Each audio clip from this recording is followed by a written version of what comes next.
Ողջույն, իմ սիրելի բաժանորդներ, այսօր միասին պատրաստելու ենք անչափ համեղ, թեթև և շատ բյուջետային մի թխվածք, որի գլխավոր գաղտնիքը սովորական պանտան է։ Այս պիրոգը պատրաստվում է շատ արագ,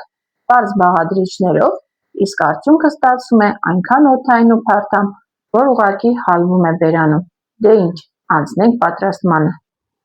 Առաջին հերթին ձուն շաքարավազի հետ լավ հարում ենք, մինչև սպիտակելն ու ծավալով կրկնապատկվելը։ Սա մեր թեթևության գրավականն է։ Այնուհետև ավելացնում ենք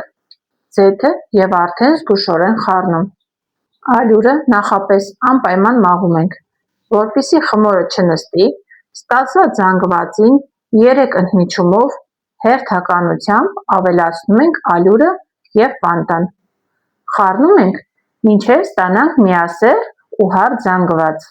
իսկ ամենավերջում ավելացնում ենք փխրեցուցիչը։ Խմորը տեղափոխում ենք ձևամանի մեջ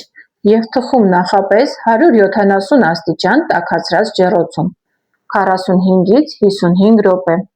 բայց ուշադիր եղեք, 35 րոպե հետո ջեռոցի ջերմաստիճանն իջեցնում ենք մինչև 150 աստիճան, որպեսզի մեր պիրոգը ներսից կաթարյալ եփվի։ Սառելուց հետո ցանում ենք շաքարի փոշի և տեսեք ինչպիսի հրաշք ստացվեց՝ բարձր, ծակոտկեղեն ու շատ անուշաբույր։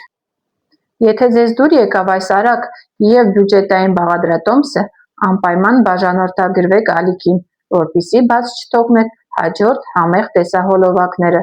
նաև շատ սիրով սպասում եմ ձեր տպավորություններին մեկնաբանություններում։ Շնորհակալություն ալիքում մնալու համար, կհանդիպենք հաջորդ տեսահոլովակում։